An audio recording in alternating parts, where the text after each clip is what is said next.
మరణాత. దేవా నాకు కనబడుము, నాతో మాట్లాడుము. దేవా అందరికీ కనబడుము, అందరితో మాట్లాడుము. యేసు నామమున వేడుకొనుచున్నాను తండ్రి, ఆమేన్. దయచేసి కూర్చునండి.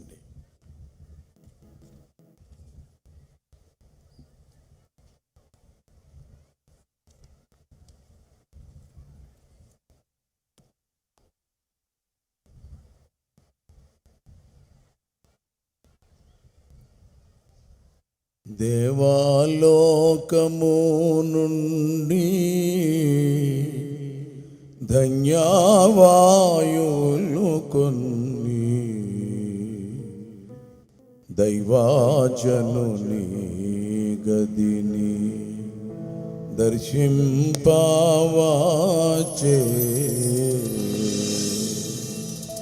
దైవజనుడది చూడగా ధవళాక్షరముల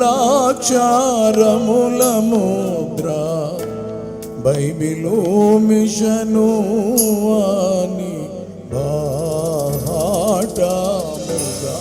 చదివే. బైబిల్ మిషను యొక్క భవ్యచరితను వినరే భారతీయులారా, భయభక్తులతో. క్వైర్ వారు కూడా నాతో ఏకీభవించవచ్చు పాడిన చరణంలో.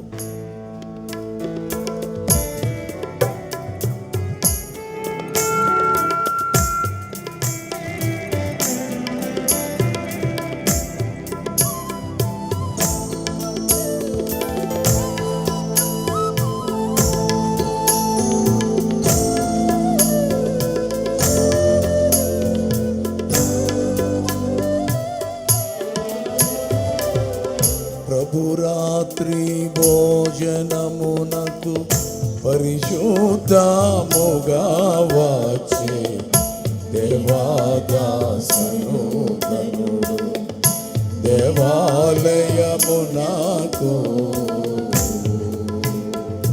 కూర్చుకోవదనుచువారు ప్రకటించిన ప్రకటన విని ప్రభువు తానే ప్రక్క నుండి పాత్రనీచెను పూర్తి చేసెను.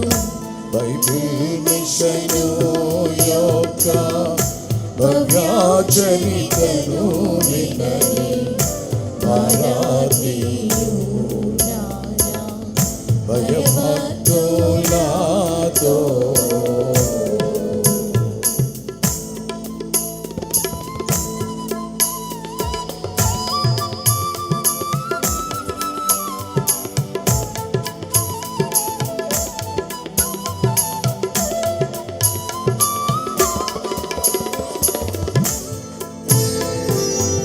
సన్నిధి కూటములను సంతోషముగా చేయు సాధనములు నేర్పి సాధు దేవదాసు.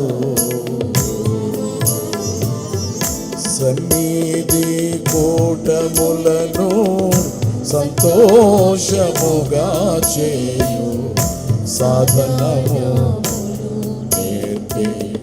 సాధు దేవదాసు. సన్నిధి కూటముల ద్వారా సాతాను నోడించి సరిగ దైవ స్వరమును విను పద్ధతిని నేర్పించి.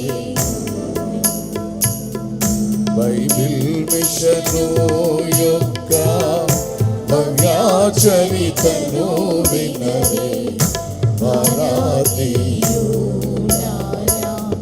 భయభక్తులతో.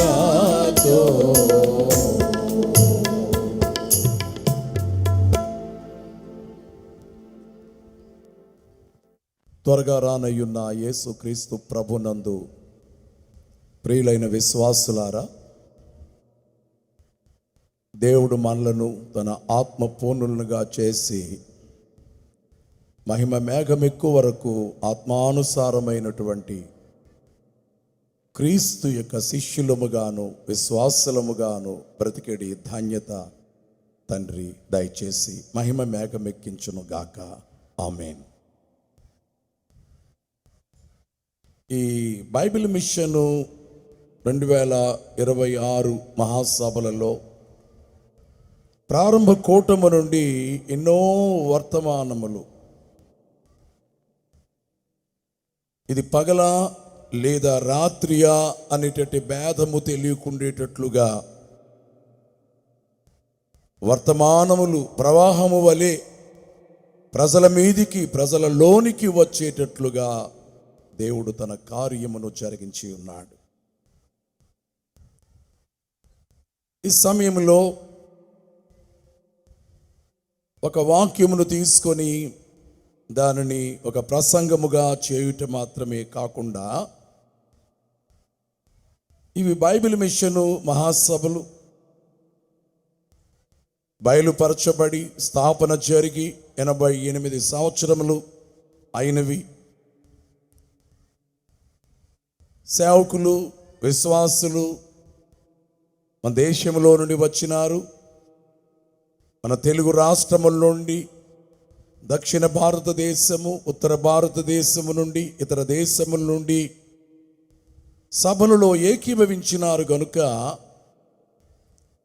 బైబిల్ మిషను సంఘములను ప్రోత్సహించడానికి, సేవకులైనటువంటి వారిని బలపరచడానికి కొన్ని విషయములు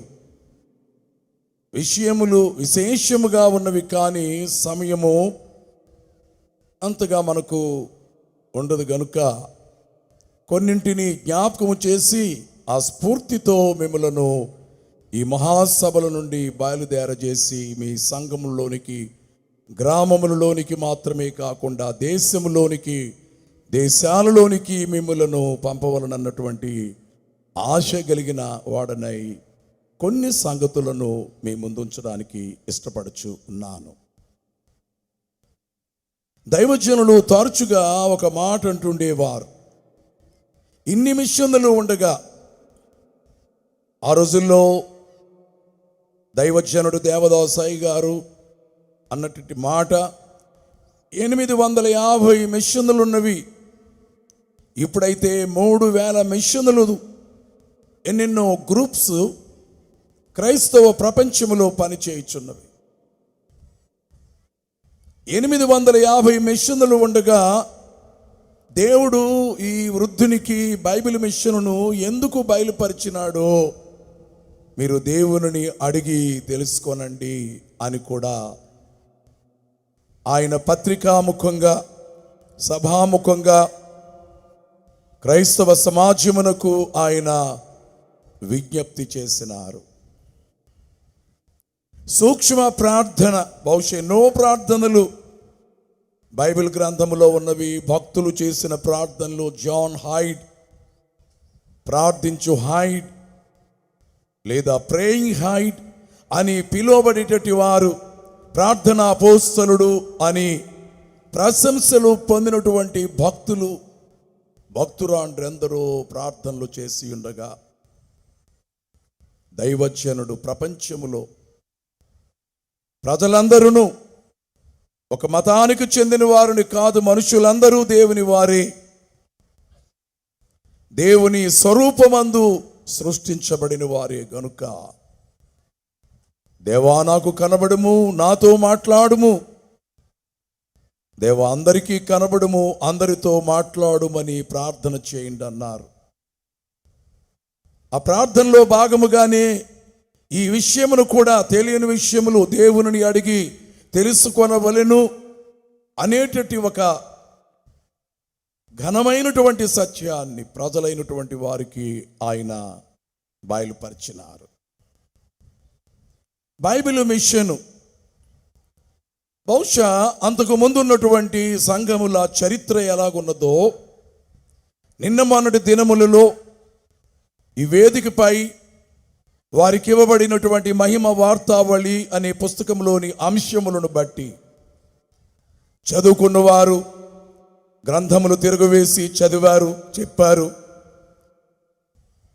వారు చెప్పినటువంటి ఆ భక్తులు ప్రారంభము చేసినటువంటి సంస్థలలో కానీ సంఘములలో కానీ బైబిల్ మిషను అనేటటి పేరు 1938కి ముందుగా ఉన్నట్లు నా జ్ఞానమునకు నేను గ్రహించగలిగిన మేరకు బైబిల్ మిషను అనే పేరును ఎవరునూ పెట్టలేదు.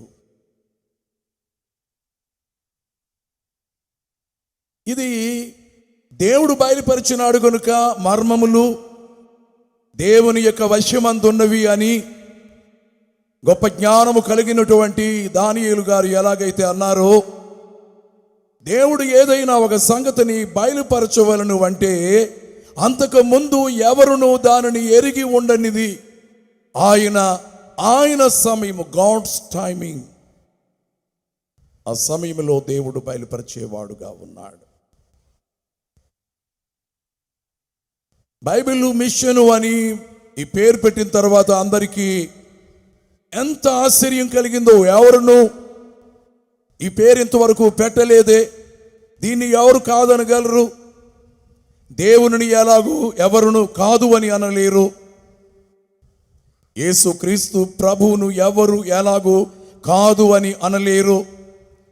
బైబిలును కాదు అని ఎవరును అనలేరు. ఒక భక్తుని పేరును పెట్టినటువంటి మిషను కాదు ఇది. ఒక సంఘ సిద్ధాంతమును బట్టి పెట్టినటువంటి పేరు కాదు ఇది, బైబిల్ మిషన్.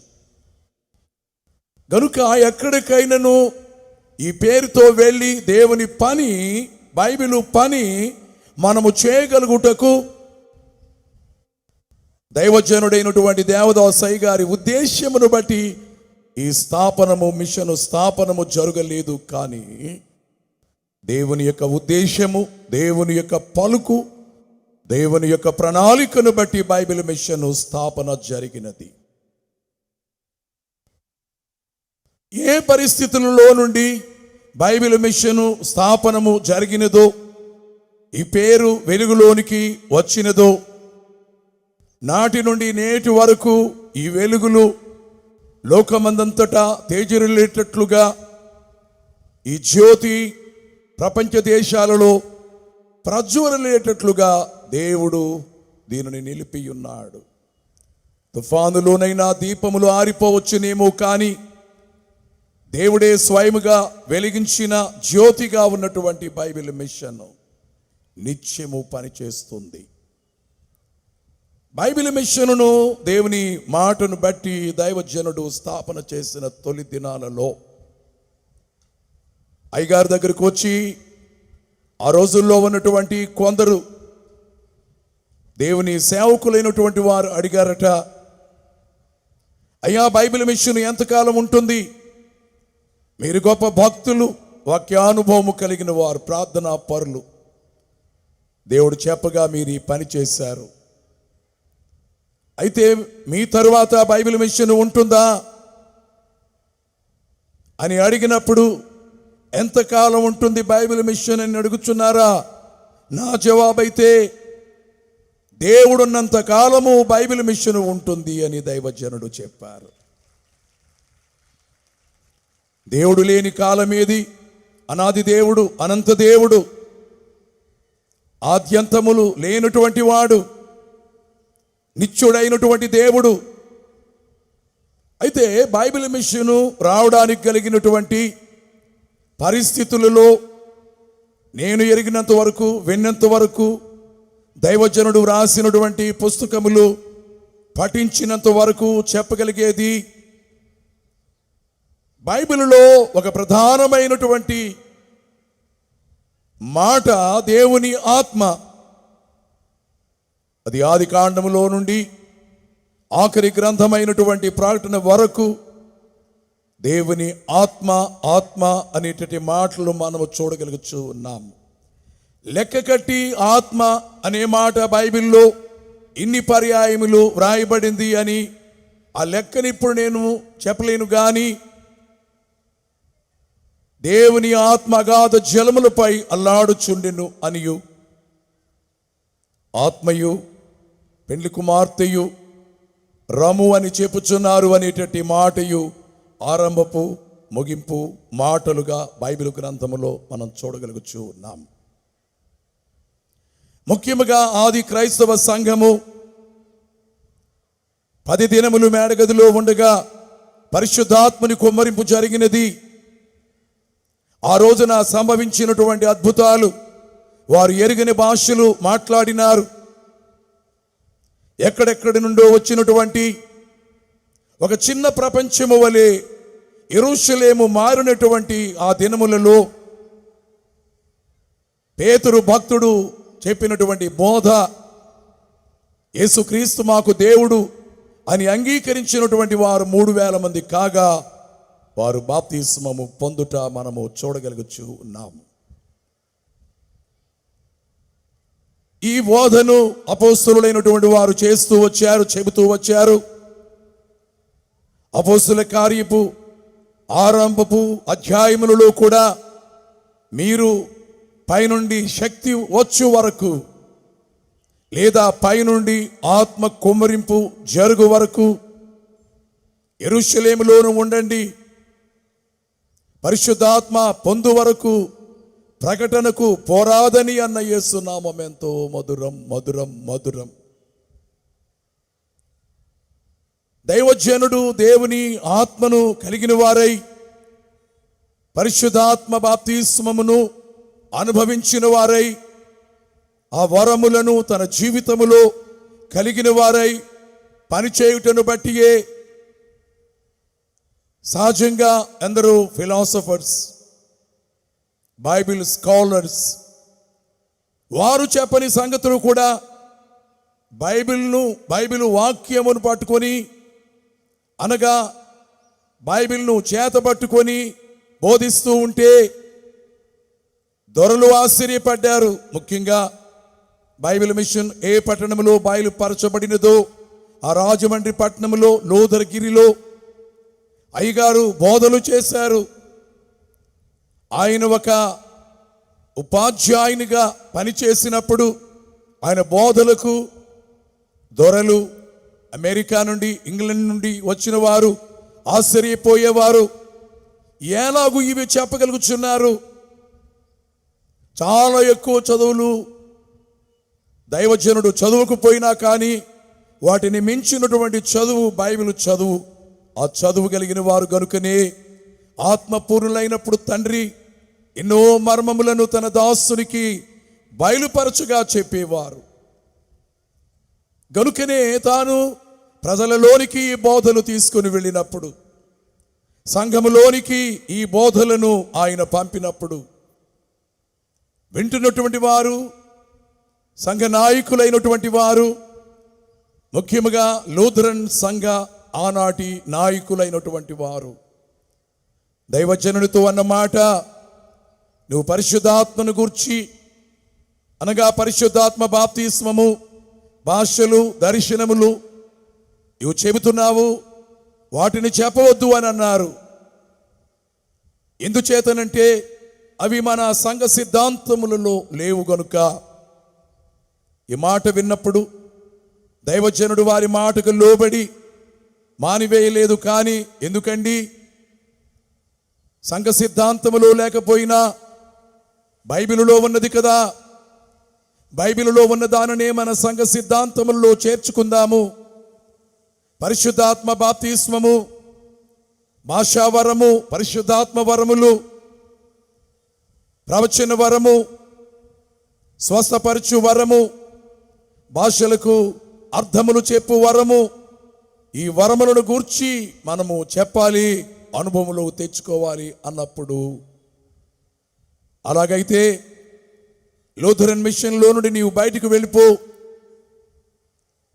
స్వంతంగా ఒక మిషన్ మీరు స్థాపన చేసుకొని మీరు ఏ సిద్ధాంతములైతే చెప్పాలనుకుంటున్నారో వారిని చెప్పవచ్చును అని అన్నప్పుడు దేవుని యొక్క మాట, come out as a prince of an army, యువరాజు వలె నీవు బయటికి రమ్మని వారు అన్నప్పుడు లూథరన్ మిషన్లు పెద్దలైనటువంటి వారు గో అవుట్ బయటికి వెళ్ళు అని అంటే కమ్ అవుట్ అని దేవుడు అనగా బయటికి వచ్చినారు.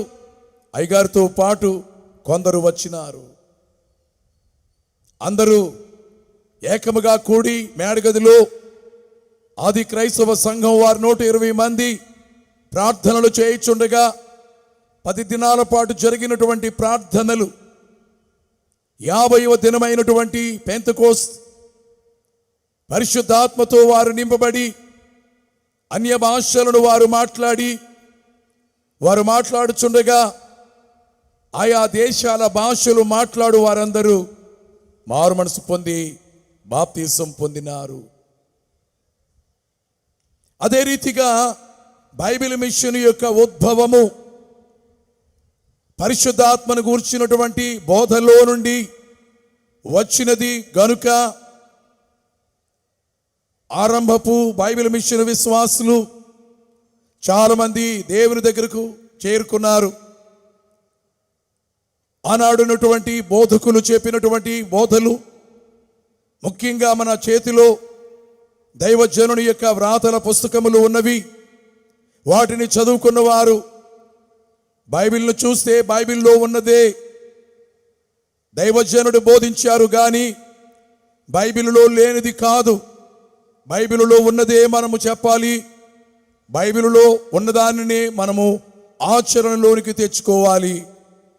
పరిశుద్ధాత్మ బాప్తిసం పొందేవారు, భాషలతో మాట్లాడేవారు, భవిష్యత్ విషయములు వారికి దేవుడు బయలుపరిచేవారు.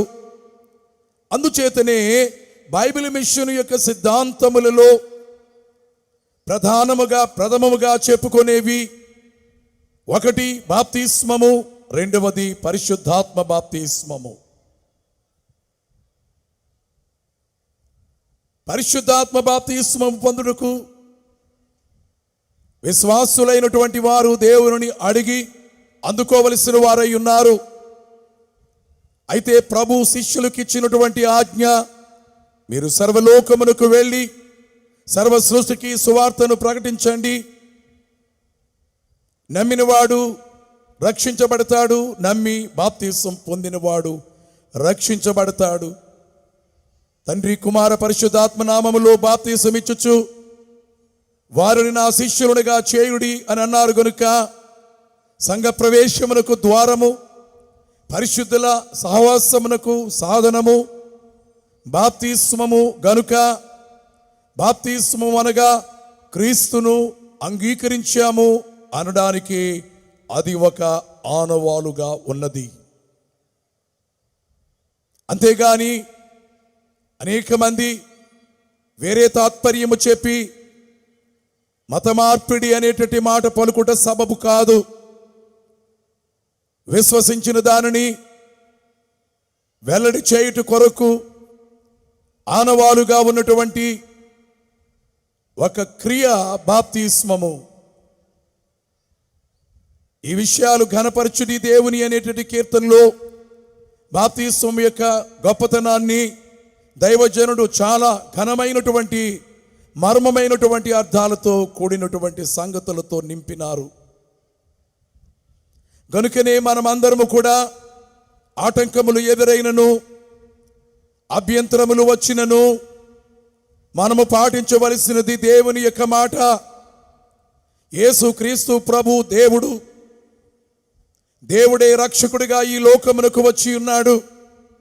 ప్రాణమిచ్చినాడు, మరణమును జయించినాడు, మోక్షమునకు వెళ్ళాడు, మరలా వచ్చి భక్తులను కొనిపోనయ్యున్నాడు. ఆ దేవుని ఆరాధించుచున్న మనము క్రీస్తును బట్టి క్రైస్తవులమని పిలువబడుచున్నాము గనుక బైబిల్ మిషను సంఘముల సేవకులందరికీ బైబిలు సిద్ధాంతాన్ని జ్ఞాపకం చేస్తూ ప్రధానముగా మనము సంఘములలో చేరుటకు గాను బాప్తిస్మము అనే దానిని తప్పనిసరిగా జరిగించవలసిన వారమై ఉన్నాము. మన నిర్ణయమును బట్టి కాక యేసుక్రీస్తు వారు ఇచ్చినటువంటి ఆజ్ఞను బట్టి ఈ పని చేయుట ద్వారా సంఘము వృద్ధి ఎగుచున్నది. క్రీస్తును నమ్మిన వారి యొక్క సంఖ్య అధికమగుచున్నది. సంఘ విస్తరణకు ఇది ఒక సాధనముగా నిలిచి ఉన్నది. యేసునామము యొక్క ముద్రను బాప్తిసం పొందుట ద్వారా ముద్రించబడిన వారముగా, నిబంధన జనులముగా మనము ప్రపంచ సమాజములో నిలవబడగలుగుచూ ఉన్నాము. ఇక రెండవ ప్రాముఖ్యమైనది పరిశుద్ధాత్మ బాప్తిస్మము గనుక పేతురు గారిచ్చినటువంటి వివరణ, మీరు మారు మనసు పొందండి, పాప క్షమాపణ నిమిత్తమై మారు మనసు పొందండి, బాప్తిస్మము పొందండి, అప్పుడు దేవుని యొక్క వరమును మీరు పొందుతారు అని ఆయన బోధించినటువంటి బోధ. వారు పరిశుద్ధాత్మను పొంది వారు బోధిస్తూ ఉంటే కొర్నేలు ఇంట పేతురు గారి బోధ విన్నవారు ఉన్నారు. వారికి మారు మనసు కలిగినది. పరిశుద్ధాత్ముడు వారిని తన శక్తితో, తన ప్రభావముతో అభిషేకించి ఉన్నాడు. ప్రతి విశ్వాసి పరిశుద్ధాత్మతో నింపబడాలి. కేవలము బైబిల్ మిషను అని అంటుండగా వీరే వేరుగా ఉన్నవారని ఎవరు భావించవద్దు, అనవద్దు. బైబిల్ ఎలాగో అందరిదో, బైబిల్ మిషను అందరిది కనుక బాప్తిస్మము ఎలాగో అందరిదో, పరిశుద్ధాత్మని శక్తిని పొందడానికి సంఘములో ఉన్న వారందరూ తప్పనిసరిగా పరిశుద్ధాత్మను పొందవలసిన వారై ఉన్నారు. ఇక్కడ దేవుని సేవలో ఉన్నవారు కానీ, మిషన్కు అధికారులుగా ఉన్నవారు కానీ వింటున్న మీలో అనేకులు పరిశుద్ధాత్మ బాప్తిస్మము అనేది మీ అనుభవములలో ఎరిగిన వారై ఉన్నారని నేను అనుకుంటున్నాను.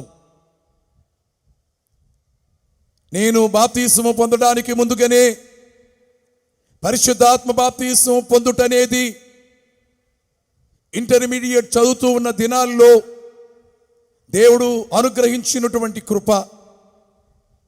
ఆ తదుపరి యేసుక్రీస్తు వారి ఆజ్ఞను బట్టి బాప్తిస్మము పొందుట, దైవజనుని మాట, పరిశుద్ధాత్మను పొందిన రోజున ఏ శక్తితోనైతే నింపబడ్డామో ప్రతి దినము ఆ శక్తి నీవు పొందినవాడవుగానే, ఆ శక్తితో నింపబడిన వాడవుగానే, ఆ శక్తితో కదిలించబడిన వాడవుగానే ఉంటే నీ జీవిత దినములన్నీ శక్తి కలిగినటువంటి భక్తునిగా నిలిచి దేవుని నామమును ఘనపరచగలవు, ఆయనను మహిమపరచగలవు.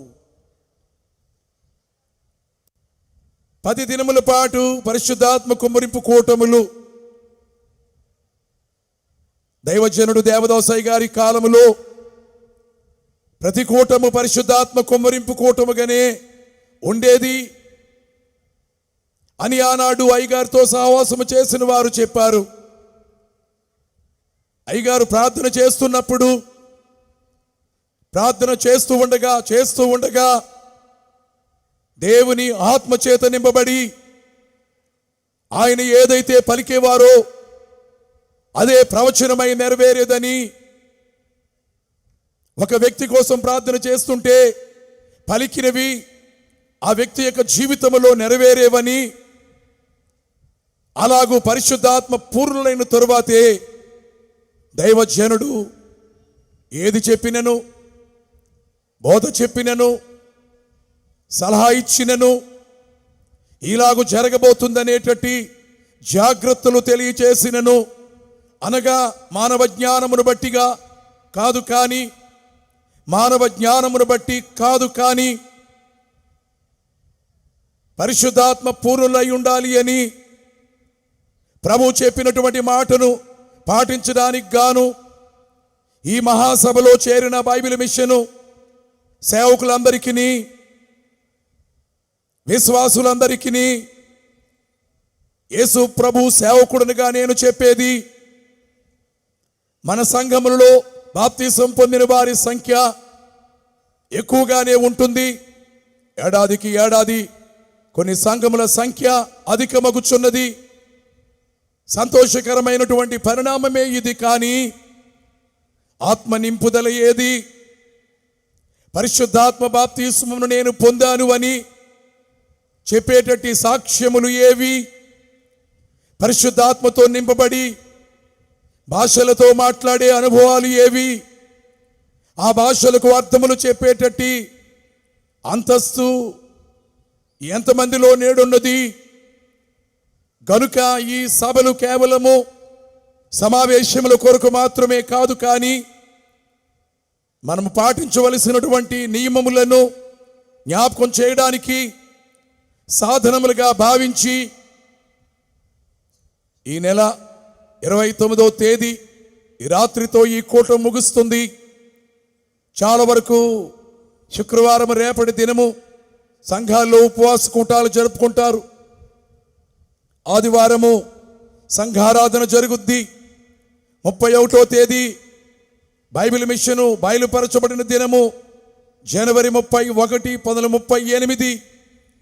ఈ దినములనే శుక్ర, శని, ఆదివారములు మీరు సంఘములకు దగ్గరగా ఉండేటటువంటి రోజులు గనుక మీరు పట్టుగా ఈ అంశమును మీరు నిలబడి దేవుని సంఘములో బోధించి ప్రతి వారును పాపములకు వారు దూరమై దేవునికి వారు సమీపమై బలహీనతలను వదులుకొని శక్తిని కలిగినటువంటి వారై ఈ లోకములో క్రీస్తు యొక్క ప్రతిబింబములుగా బ్రతుకవలను. అంటే పరిశుద్ధాత్మను పొందకుండా, పరిశుద్ధాత్మ బలము లేకుండా ఈ కార్యములు జరిగేవి కాదు అని ప్రతి వారు గ్రహించి బాలురేమి, యవనులేమి, వృద్ధులేమి, బోధకులేమి, విశ్వాసులేమి, బైబిల్ మిషను సంఘములన్నీ పరిశుద్ధాత్మతో నింపబడవలనని సూటిగా నేను ఈ సంగతిని మీకు తెలియచేయచ్చు ఉన్నాను. మరొక సమయము సందర్భం వచ్చినప్పుడు ఈ ప్రశ్న నేను వేసి మీలో పరిశుద్ధాత్మను పొందిన వారు ఎందరున్నారని అడిగినప్పుడు మీరు చేతులెత్తి దేవునికి స్తోత్రములు చెల్లించి మరణాతాని, హల్లెలూయా అని, దేవునికి స్తోత్రమని సంఘములో ఆత్మానందముతో మీరు పాటలు పాడుచు ప్రకటించవలసిన వారై ఉన్నారని మీకు తెలియచేయచ్చు ఉన్నాను. మూడో విషయము మనము చూచినట్లయితే బైబిల్ మిషనుకు ఆయువు పట్టు. ప్రాణముంటేనే మనిషి బ్రతుకుతాడు. అదే రీతిగా ప్రధానమైనటువంటి అంశము దేవుని సన్నిధి. చాలా వరకు ఈ అంశంపై మాట్లాడేటప్పుడు విశాలమైనటువంటి భావాలతో, చాలా గొప్ప అర్థాలతో వాక్యాలను చూపిస్తూ చెప్పగలిగే స్థితి అనేకులలో కనబడటం లేదనేది విచారకరమైనటువంటి మాటయే. అసలు దేవుని సన్నిధి అనేది లేకుండా బైబిలు ఎక్కడ ఉన్నది? ఏదైనాను అంతా బైబిలు దేవునిదే. దేవుడు ప్రతి గ్రంథములో, ప్రతి భక్తుని దగ్గర, ప్రతి ప్రవక్త దగ్గర, కడకు ప్రభువు కూడా బాప్తిస్మ సమయములో పావురాకారముగా పరిశుద్ధాత్ముడు ఆయనపై నిలిచి ఉండుట, సంఘములో ఉన్నటువంటి వారు ఆత్మపూర్ణులగుట. అందుచేతనే ఇవన్నీ కూడా జరిగిన స్థలము ఏమిటి అంటే ద లార్డ్స్ ప్రెజెన్స్, ప్రభువు యొక్క సన్నిధి. మన దేశంలో సాధు సుందర్ సింగ్ గారు నిన్నటి దినం మనం విన్నాము, కొన్ని వందల కిలోమీటర్లు దైవజనుడైనటువంటి దేవదాసయ్య గారు, సాధు సుందర్ సింగ్ గారు ఒకే రైలులో ప్రయాణము చేస్తూ మరియమ్మ గారు ఎలిజబెత్ గారు మరియమ్మ గారితో ఎలాగైతే వారి అనుభవములు చెప్పుకున్నారో, సంభాషణలు చేసుకున్నారో, దైవజనుడైనటువంటి దేవదాసయ్య గారును సాధు సుందర్ సింగ్ గారును దేవుని సహవాసం ఎలాగుంటుంది, దేవుని సాన్నిధ్యములో దేవుడు ఎలా కనబడతాడు, దేవుడు ఎలా మాట్లాడతాడు, ఈ విషయాలన్నీ వారు రాసుకున్నారు, చెప్పుకున్నారు. సుందర్ సింగ్ గారు రాసినటువంటి పుస్తకంలో ఒక ఘనమైన పుస్తకము ప్రభు పాద సన్నిధి. దానినే దైవజనుడు ఇంకో మాటలో అయ్యగారి యొక్క అనుభవాన్ని బైబిలు, వచనములు, వాక్యము ఆధారముగా చూపించి చెప్పినటువంటి మాటలు సన్నిధి సంపద, లేదా ఇంకొక పేరు కనిపెట్టు గంట. అంటే గంట అయినను కనిపెట్టండి. దైవ సన్నిధిలో చేయవలసిన పని ఏమిటి? యెహోవా సన్నిధిని మౌనముగా ఉండుడి. మనం ప్రార్థన చేసేటప్పుడు దేవునితో మాట్లాడుతున్నాం, వాక్యము చదివేటప్పుడు దేవుడు మనతో మాట్లాడుచున్నాడు. అయితే దేవుని సన్నిధిలో మనము కనిపెట్టినప్పుడు దేవుడు కనబడి, దేవుడు మాట్లాడి, తెలియని విషయములు దేవుడు బయలుపరచుట అనేదే దైవ సన్నిధిలో జరిగేటువంటి ప్రధానమైనటువంటి పని. దైవజనుడు దేవదాసయ్య గారు జీవించిన రోజుల్లో రాజమండ్రిలో ఉన్నప్పుడు, ఆ తదుపరి గుంటూరు వచ్చినప్పుడు దైవ సన్నిధిని గురించి మాట్లాడారు. ట్రావెలర్స్ బంగ్లాలో గుంటూరులో కొద్ది దినములు ఉండవలనని దైవజనుడు ఆ ట్రావెలర్స్ బంగ్లాలో ఉండగా అయ్యగారు ఇక్కడికి వచ్చారు అని దైవజనుని ఎరిగిన వారు రావడం మొదలు పెడితే, వారికి అయ్యగారు చెప్పినటువంటి బోధ ఏమిటి? దైవ సన్నిధి అనే దానిపై బైబిలు వాక్యములు, వచనములు మనకు కూడా సన్నిధి సంపదలో ఎన్నో రిఫరెన్సెస్ ఇచ్చి దైవ సన్నిధి, ఆ సన్నిధిలో జరిగినటువంటి పని, దేవుడు చెప్పినటువంటి సంగతులు ఆధారములుగా బైబిల్ని చూపించి ఉన్నారు. ట్రావెలర్స్ బంగ్లాలో కొన్ని వారములు ఉందామనుకుంటే కొన్ని నెలలు ఉండిపోయారు. వచ్చిన వారితో ప్రతిరోజు మాట్లాడేది దైవ సన్నిధిని గూర్చే. శ్రీమతి పి అన్నమ్మ గారని నీ సన్నిధి నిలుపు అనే కీర్తన రాసినట్టుది. ఏది నీ త్యాగము అనేటటి పాట, ప్రభు రాత్రి భోజన మర్మ మెరిగి అనే కీర్తన రాసినటువంటి భక్తురాలు. నేను బావుగా వారిని ఎరుగుదును. అన్నమ్మగారు చెప్పారు, అయ్యగారిని కూర్చి విని గుంటూరు వెళ్తే విజయవాడ నుండి ఈ అన్నమ్మగారి పేరు అయ్యగారికి తెలియదు, అయ్యగారు ఎప్పుడు అన్నమ్మగారిని చూడలేదు. రాగానే దైవజనుడు అన్నారట, అన్నమ్మ వచ్చిందా అని అనేసరికి ఆమె ఆశ్చర్యపోయింది. నా పేరు అయ్యగారికి ఎలా తెలుసని ఆశ్చర్యపోయింది. అన్నమ్మ వచ్చిందా అని ఆ మాట అన్న తరువాత దైవజనుడు మరలా ఇంకో మాట అన్నారట, అన్నమ్మ యేసు ప్రభుని ఎప్పుడైనా చూచావా అన్నారట.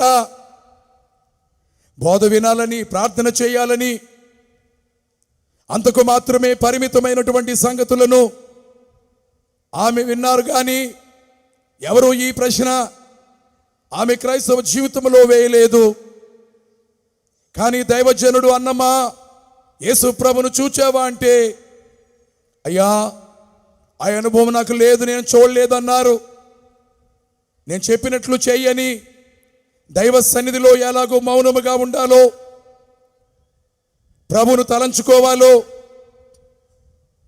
పాపములన్నీ ఒప్పుకోవాలో, ఇక మీదట పాపము చేయనని తీర్మానం ఎలా చేసుకోవాలో, అన్నీ దేవునికి ఎలాగో అప్పగించుకోవాలో, చెప్పుకోవలసిన మనవులన్నీ చేసుకోవాలో,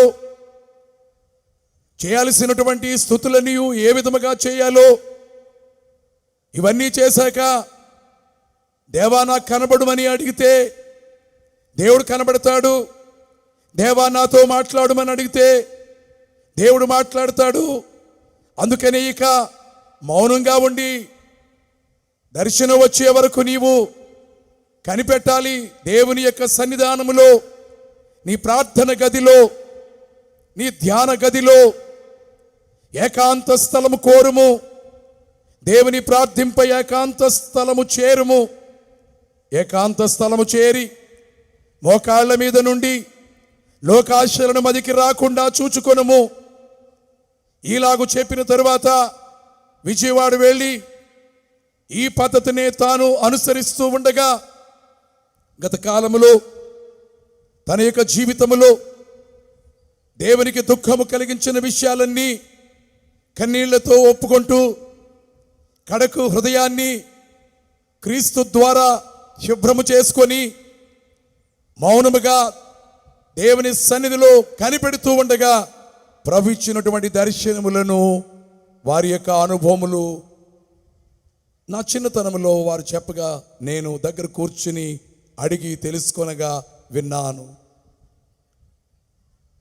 మీరు కూడా ఆ రోజుల్లో ఉన్నటువంటి భక్తులు రెవరెండ్ జి సమూయేలయ్య గారు కానీ, రెవరెండ్ ఎస్ సమూయేలయ్య గారు కానీ, మన తండ్రి గారు కార్డినల్ రెవరెండ్ డాక్టర్ జాన్ అయ్య గారు కానీ ఎక్కడికి వెళ్ళినా ఏం చేసేవారు? మోకాళ్ళు నేవారు, ధ్యానము చేసేవారు. ధ్యానము అనగా concentrating our mind on God, దేవునిపై మన మనస్సును కేంద్రీకరింపచేయుట. మరి ఏ తలంపు ఎవరి తలంపు కాకుండా యేసుక్రీస్తు ప్రభువును మాత్రమే. పౌలు గారు అన్నారు, రక్తము కారునంతగా మన కొరకు శ్రమపడిన యేసును తలంచుకొనుచు. ఇదే మనోనిదానం అంటే, ఇదే ధ్యానం అంటే. కీర్తనల గ్రంథంలో కూడా నేను ధ్యానించుచున్నాను, నా గురి ఆయన యందు నిలిపి ఉన్నాను. రాజైన దావీదు తన అనుభవాలను వ్రాసినారు, కీర్తనల్లో వాటిని పొందుపరిచినారు.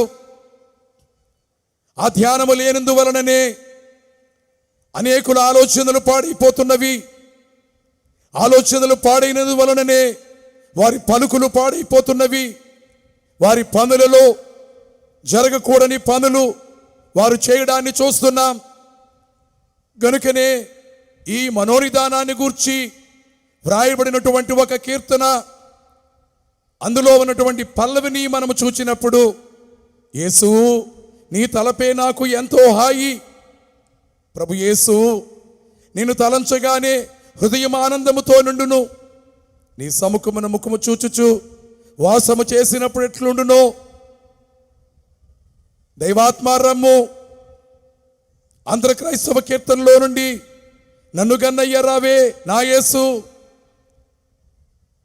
నీ చరణములే నమ్మితి, నీ పాదములే పట్టితి.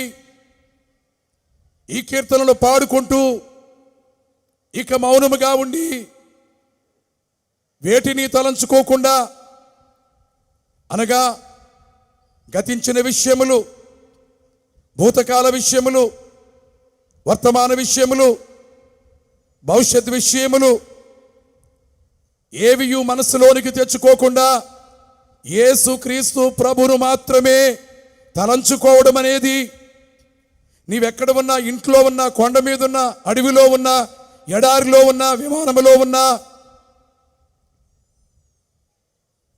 అది ఏ రోజైనా చాలా కంగారుగా ఖాళీ లేకుండా పరుగులెత్తుకుంటూ పనిచేసేటట్టి పనుల్లో నిమగ్నమైపోయినా కానీ ముందు నా మనస్సు దేవునికి అప్పగింతు. నన్ను గన్నయ్య రావే నా యేసు అనే పాటలో పురుషోత్తముడు పాడుకున్నట్లుగా ముందు నీ పాదార విందములందు నిశ్చల భక్తి ప్రేమను ఆ పాదముల వద్ద కూర్చుండి కనిపెట్టుట, దైవ సన్నిధి, ఈ రెండు దాదాపుగా ఒకే భావమును తెలియచేయుచున్నవి గనుక ప్రార్థనలు చాలాసేపు చేయగలుగుతున్నాం, బోధ చాలాసేపు చెప్పగలుగుతున్నాము. ఏ బోధనలు, ఏ అనుభవాల్లో నుండి బైబిల్ మిషన్ ఉద్భవించిందో ఆ అనుభవాన్ని అన్ని మిషన్ల వారును, కడకు అన్ని మతముల వారును, మన దేశము ఋషుల దేశమని, India is the land of rishis అని స్వామి వివేకానంద చికాగోలో సర్వమత సమ్మేళనములో ఆయన చెప్పినటువంటి మాటల్లో ఇది ఒక మాట. ద ల్యాండ్ ఆఫ్ రిషీస్, దేవుని కనుగొనవలనని ఏకాంతమునకు వెళ్ళి అందరినీ వదిలి దూరముగా వెళ్ళి ధ్యానము చేసి ఎన్నో సత్యములు కడకు క్రీస్తును గూర్చిన సంగతులను కూడా తెలుసుకోగలిగినారని భక్తులు తెలియచేయుచున్నారు. సత్యాన్వేషకులు, దైవ మార్గాన్వేషకులు ధ్యానము ద్వారానే దేవుని విషయములను తెలుసుకోగలము గనుక బాప్తిస్మము ఎంత ముఖ్యమో, పరిశుద్ధాత్మను పొందుట ఎంత ముఖ్యమో, దైవ సన్నిధిలో ఉండుట ఎంత ముఖ్యమో, అందుకనే బోధలన్నిటికన్నా ఎక్కువైన బోధ వినిపింతునిప్పుడు దినమునకు 1 గంట మనస్సున మీ అంశమును ధ్యానమును పెట్టిన అనుకొన్నవి మీకు అవలీలగా దొరుకు. హిందూ దేశంలోని ఋషులు ధ్యానమునెంతో గౌరవించిననుట అతిశయోక్తి కాదు, ఆనందకరమైన వృత్తాంతముగా ఎంచుచున్నామని భారతదేశాన్ని ఎంతో ప్రేమించినటువంటి భారతీయ క్రైస్తవ మహర్షి ఏ మతమును, ఏ మనిషిని, ఏ మిషన్ను దూషించకుండా దేవుని గూర్చినటువంటి మాటలు ధరణి ఎంతంతటా ప్రకటించవలనని తన జీవిత దినములన్నిట ఏది అనుభవించినారో దానినే తెలియచేసినటువంటి దైవజనుడు దేవుని ప్రియ దాసుడు దేవదాసయ్య గారు అన్న మాటలవి. అందుచేతనే ధ్యానములో నుండండి జ్ఞానామీచును సలహా, స్థిమితము లేదు కదా మానవునికి, క్షితియందు శ్రమలే గాదా, బోధాలన్నిటికన్నా ఎక్కువైన బోధ వినిపింతునిప్పుడు,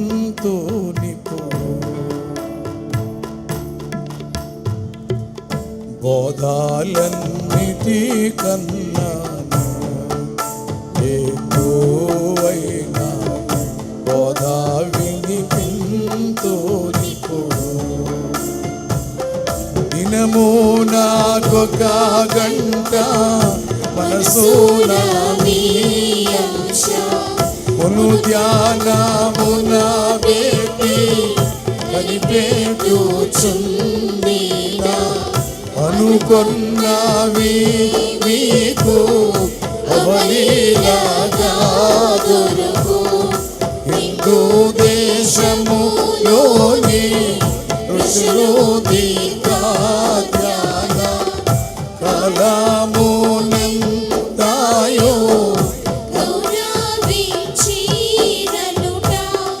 అతిశయోక్తి కాదు, ఆనందకరమైన వృత్తాంతముగా నుంచి వివరించుకున్నవలయు, చెప్పవలసినవన్నీ చెప్పినాము. జ్ఞానమాపకున్న పార ఆర్తికులమౌదురు, లేదు కాదా మానవునికి, క్షితియందు శ్రమలే గాదా. ఒక టర్నింగ్ పాయింట్. మనం అక్కడికి చేరుకోవడానికి ఈ మహాసభలు ఒక సాధనముగా ఉండాలని గతకాల స్మృతులను జ్ఞప్తిలోనికి తెచ్చుకుంటూ పూర్వమందు ఉన్నటువంటి భక్తులు దేవుని మందలై వారు నడిచినటువంటి జాడలను అనుసరించి ఆ జాడలలోనే, ఆ మాదిరిలోనే, ఆ అడుగుల జాడలలోనే మనం సాగిపోవాలని చెప్పడానికి అతి శ్రేష్టమైన విషయము. నిజముగా దైవ సన్నిధి అందరూ నేర్చుకుంటే కలహములు ఉండవు, భేదములు ఉండవు, వాదములు ఉండవు, శాంతి ఉంటుంది, ఐక్యత ఉంటుంది, యుద్ధములు ఉండవు, భయంకరమైనటువంటి మరణములు ఉండవు. దైవ ధ్యానములో, దైవ దర్శనములో, దేవుని సన్నిధిలో గడిపినటువంటి అనుభవములో ఉన్నటువంటి అంతస్తు ఇది, ధన్యత ఇది, దీవెన ఇది. అందుచేతనే ఈ సభలకు వచ్చినటువంటి వారందరూ కూడా దేవుని సన్నిధిలోనికి వెళ్ళవలసిన వారై ఉన్నారు. పొలములలోనికి వెళ్ళి చేనుగట్ల మీద మోకాళ్ళుని ప్రార్థన చేసిన, ధ్యానము చేసినటువంటి బైబిల్ మిషన్ సేవకులు తొలి దినాల్లో ఉన్నారు. చాలా వరకు ఉండేవారు, నేడు ఉన్నారు, కానీ కొద్దిమంది అయ్యారు. చాలా మందికి ఇది అనుభవములో ఎరుగని విషయముగా అనిపించుచూ ఉన్నది. ఎవరిని వారు సమర్థించుకునే ప్రయత్నము చేయవద్దు, కానీ సరి చేసుకునే ప్రయత్నమును చేయవలసిందిగా మీకు తెలియచేయుచున్నాను. ఎవరిని వారు బాగున్నాను అని నిర్ధారణ చేసుకోవడం కాదు, కానీ బావుగా ఉన్నావో లేదో, శరీరమందు బావుగా ఉన్నావో లేదో అని వైద్యుని వద్దకు ఎలా వెళుతున్నావో, దేవుని సన్నిధికి నీవు అలాగు వెళ్ళి నీ వాస్తవికతను, నీ యథార్థ స్థితిని, నీ క్రైస్తవ భక్తిని, నీ బైబిల్ ధ్యానమును, ఏకాంత స్థలమును కోరేటట్టి పరిస్థితిని, ఇవన్నీ నీవు వింటుంటే నువ్వు చాలా దూరంగా ఉన్నావు, చాలా బలహీనంగా ఉన్నావు. ఒకవేళ నీకు మార్కులు నేను వేయలేకపోయినా, ఎవరు వేయలేకపోయినా, దేవుడు నీకు మార్కులు వేస్తే, నువ్వు సేవకుడు అయినను సరే, నువ్వు సువార్థికురాలు అయినను సరే, విశ్వాసువైనా సరే, అపారమైనటువంటి అనుభవాన్ని కలిగి ఉన్నా సరే, దేవుడు నీకు చాలా తక్కువ మార్కులు వేసే పరిస్థితిలో ఉన్నావేమో. దేవుని సన్నిధిలో ఎవడునూ గొప్పవాడు కాడు, కానీ దావీదంతటి వాడు దేవుని సన్నిధిని ఎలా కూర్చున్నాడో, గొప్పతనాలు, అతిశయాలు, అహంభావాలు అన్నీ ప్రక్కకు పెట్టివేసి దేవుని సన్నిధిలో నీవు కూర్చుంటే, ఏ క్షణంలో నీవు బయలుదేరినా నీవొక ఏలియావే, నీవొక హనోకువే. ఏ క్షణములో బయలుదేరినా నీవొక అపోస్తలుడవే. ఎక్కడికి వెళ్ళినా నిన్ను చూచేవారిలో నీ యొక్క రూపము, క్రీస్తు యొక్క రూపము ప్రతిబింబించినట్టుగా, కనబడేటట్టుగానే చేయగల కళలు వద్దే, నీతి సూర్యుని కళలు వద్దే దైవ సన్నిధి. ఈ మధ్యకాలంలో సంఘములో ఒక ప్రార్థనా ప్రణాళిక అన్నాము. దేవుడు నాకు ఇచ్చిన తలంపును బట్టి దేవుని బోరాని ఒక ప్రోగ్రాం రాకుండా గురించి చెప్పడానికి ఏర్పాటు చేయడం జరిగింది. పద్మాస్ అనే కార్యక్రమాన్ని 2025 మహాసభలలో తెలియచేయటం జరిగింది. ఇప్పుడు దైవ సన్నిధి కూటములు, అవియును పద్మాస్, ఈ రెండు ఒకే విధమైనటువంటి సందేశాన్ని ఇచ్చే సంగతులే, కానీ నొక్కి ఒక్కాణించి గట్టిగాను ఆజ్ఞగాను బైబిల్ మిషను సంఘముల వారందరికీ తెలియచేయుచున్నటువంటి సంగతి, దేవుని సన్నిధి నీవు ఆశ్రయించవలసినటువంటి చోటై ఉన్నది. సాధు సుందర్ సింగ్ గారు పలికిన మాట మీరు ఎరుగుదురు. ఒక రోజున ఆయన ధ్యానము చేస్తూ హిమాలయ పర్వత ప్రాంతాల్లో సంచారము చేయుచున్నాడు. ప్రొద్దునే లేచాడు, చలిగా ఉంది, దుప్పటి కప్పుకున్నాడు, ముందుకు వెళుతున్నాడు. అయినా ధ్యానమే. అడుగులు వేస్తూ ముందుకు ఆయన చోటుకు చేరుకోవడానికి వెళుతున్నా ధ్యానం, దేవుని ధ్యానం. అలాగ వెళుతూ ఉండగా ఇంతలో ఒక పక్షి రివున ఎగిరి వచ్చి సాధు సుందర్ సింగ్ గారు కప్పుకున్నటువంటి గొంగళి అనగా దుప్పటిలోనికి వెళ్ళినది. దాన్ని పట్టుకున్నాడు. ఏమిటిది? మనిషిని చూచినప్పుడు బెదిరిపోతుంది కదా పక్షి, మరి నా దగ్గరికి ఎందుకు వచ్చింది అని ఇటు అటు చూస్తే దూరమున ఒక వేటగాడు కనబడుతున్నాడు. తుపాకీని గురిపెట్టిన వేటగాడు. అతడు మనిషే, ఈయన మనిషే. వేటగాడు భక్షించేవాడు, సుందరుడు రక్షించేవాడుగా అనిపించింది ఆ చిన్న పక్షి జ్ఞానానికి. దేవుడు ఈ సుందరుణ్ణి నిన్ను కాపాడుతాడు, ఆయన గొంగళ్ళలోనికి వెళ్ళిపో, ఆశ్రయాన్ని పొందు అని పంపినట్టుగా కనబడుచూ ఉన్నది. దాన్ని పట్టుకుని ఇందుకా వేటగాని నుండి తప్పించుకోవడానికి నా దగ్గరికి వచ్చిందా అని దాన్ని పట్టుకొని వేటగాడు ఆ చోటు నుండి వెళ్ళే వరకు దాన్ని విడిచిపెట్టకుండా భద్రం చేశాడు.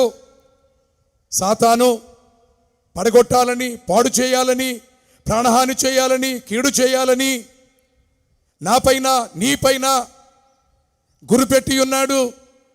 అందుకనే మనము జాగ్రత్త కలిగిన వారమై ఎక్కడ దాగున్నను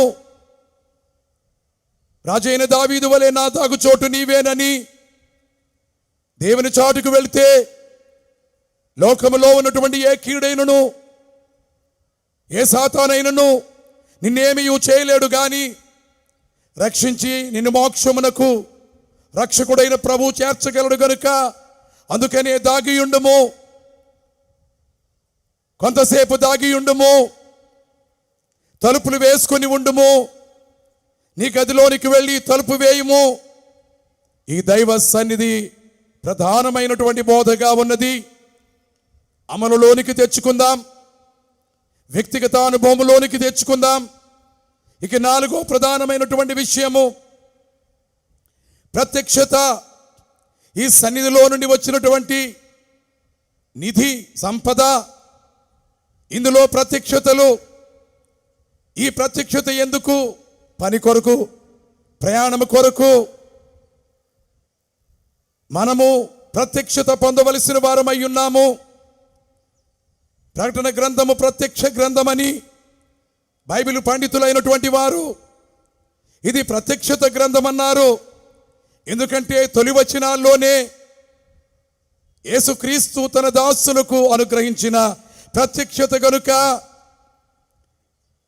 ఎవరైనా దీన స్థితిలో అంధులైతే, చూడలేనటువంటి బలహీన స్థితిలో ఉన్నట్లయితే ఎంత దుఃఖము కలుగుతుందో. అందుచేతనే కన్నులు కావాలని మనం కోరుకుంటాం. అలా కోరిన వారికి కన్నులు దేవుడు తెరిచినాడు.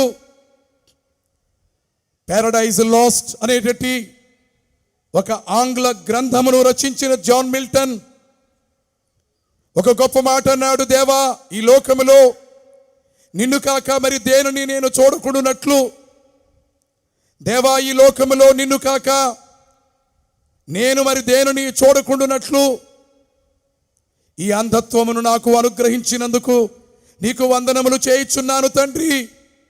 ఈ గ్రుడ్డితనములో కూడా, ఈ అడ్వర్సిటీలో కూడా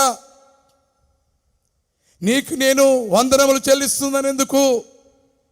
ఈ భౌతిక నేత్రాలే తెరవబడినటువంటి నేత్రాలుగా ఉంటే మంచినే కాక చెడును చూస్తాను. అవి నా మనసులో ఎంతో కొంత ప్రభావాన్ని చూపుతాయి. అలాగో కాకుండా నిన్ను చూడవలననే కదా, నిన్ను చూచుట కొరకే ఈ శ్రమ రానిచ్చావని దేవుని స్తుతించినాడు. మనం కూడా ఇప్పుడు చాలా వరకు మన కన్నులు వేటిని చూచుచున్నవో చూచుచున్న వారికే తెలుసు. చాటునైనను బహిరంగముగానైనను ఏవి అపవిత్రములైనవో వాటిని చూడకుండా పరమ పవిత్రుడైన సృష్టి అంతటికి కారకుడైనటువంటి దేవుని చూడవలనంటే ప్రత్యక్షత, దైవ ప్రత్యక్షత అనుభవములు నువ్వు పొందవలసి ఉన్నది. మనం ఏమి చేయవలసినను దేవుడు మనకు చూపించినప్పుడే. బైబిల్ మిషన్ అనేటటువంటి వ్రాత, చూడగా దైవజనుడది ధవళాక్షరముల ముద్ర, బైబిలు మిషను అని బాహాటముగా చదివే బైబిల్ మిషను యొక్క భవ్యాచరితను వినరే భారతీయులారా భయభక్తులతో.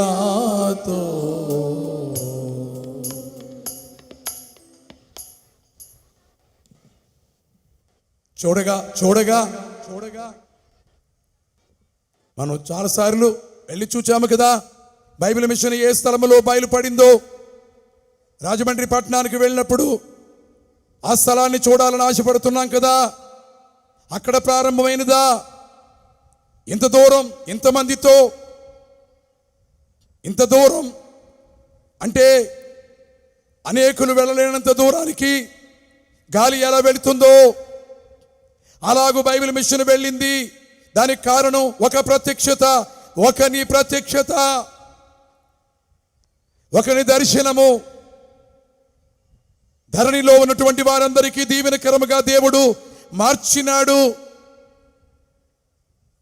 ఎన్నో దర్శనాలు దైవజనుని జీవితంలో ఉన్నాయి.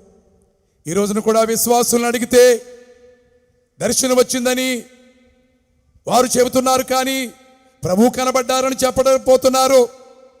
ప్రభు ఈ సంగతి బయలుపరిచారు అని చెప్పలేకపోతున్నారు. చెట్టు కనబడిందనో, నీడ కనబడిందనో ఇలాంటివేవో చెప్పగలుగుతున్నారు, కానీ సెయింట్ పాల్స్ చర్చిలో దైవజనుడు బోధ చేసే దొరలు అబ్బురుపోయారు, అనగా ఆశ్చర్యపడ్డారు. ఆయన అనుభవాలు ఆలకించి కూటములలో ప్రార్థనలో పెట్టి ప్రార్థన చేశారా అని అడిగేవారు. చేశామయ్యా అంటే దర్శనం వచ్చిందా అని అడిగేవారట. ప్రార్థన చేసిన ప్రతి వారికి కళ్ళు తెరవబడి దర్శనము పొందే స్థితిని కలిగి ఉండాలి. కానీ ఈ భౌతిక నేత్రాలు ఎలాగైతే క్రమేపీ దృష్టిమాంద్యమైనటువంటి పరిస్థితులలోనికి వెళ్ళిపోతున్నాయో, అనేక మంది ఇవి అసలు వారి అనుభవంలో లేవు. మిమ్మల్ని మాట్లాడమంటే మీరు వారు, వీరు, వీరు, వారు అని దిక్కులు చూస్తారేమో, కానీ నేను వింటున్న ప్రతి వారితో నీవే,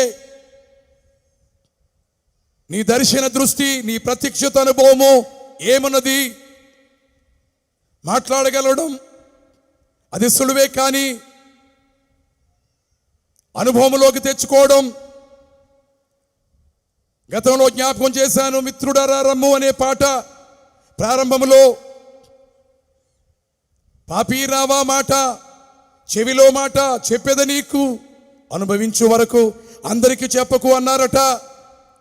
ఆ తర్వాత మరలా మిత్రుడారా రమ్ము అని ఆ పల్లవి, ఆ పదములను దైవజనుడు ఆ విధముగా కూర్చి ఆ పాటను పాడినారు గనుక నా కన్నులు తెరువమని కోరిన వారి కన్నులను ముట్టి కన్నులు తెరిచి ప్రభును చూచేవానిగా అందులైనటువంటి వారికి వెలుగుగా ప్రభు ఎలాగైతే నిలిచినాడో, ఈ అంధత్వం, దర్శనము లేని అంధత్వం, ప్రభును చూడలేని అంధత్వం, ఇది అనుభవంలో లేదు, మాటలకే పరిమితమైనటువంటి, ప్రసంగములకే పరిమితమైనటువంటి పరిస్థితులను దాటి ఈ మహాసభల నుండి వెళ్ళిన తర్వాత అయినా నా కన్నులు తెరువము, నిన్ను చూచినట్లు